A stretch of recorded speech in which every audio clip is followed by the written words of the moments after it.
this has kind of allowed him to grow a little bit and empowered him to be more of a leader. And I think he's embraced that. And for us to have a good football team, he'll need to do that, and I think he's aware of that. So I'm really, really pleased by what I've seen, and there's more to follow.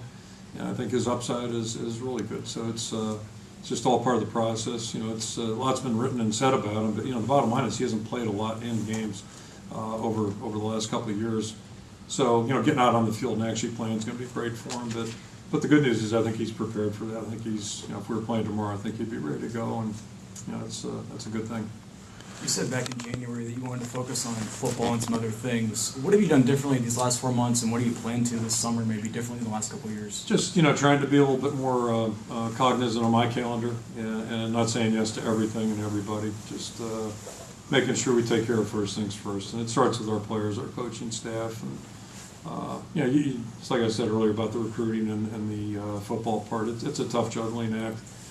But finding that balance, but first and foremost, those are the first two things I need to really make sure I'm taking care of. And there are certain things I have to do, obviously, the I-Club circuit, things like that. Those are important, they're necessary. But just making sure I find that time. And I think it's going really well since January, since recruiting ended. But I just have to be aware of what I'm doing, be a little bit more cognizant, I think.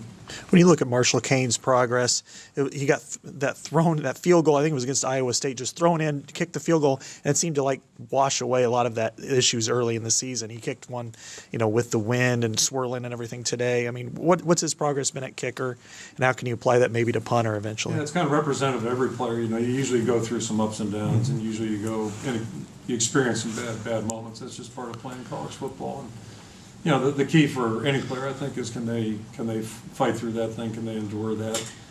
It's one thing to tell a guy it's going to happen. It's one thing to tell a guy it does happen.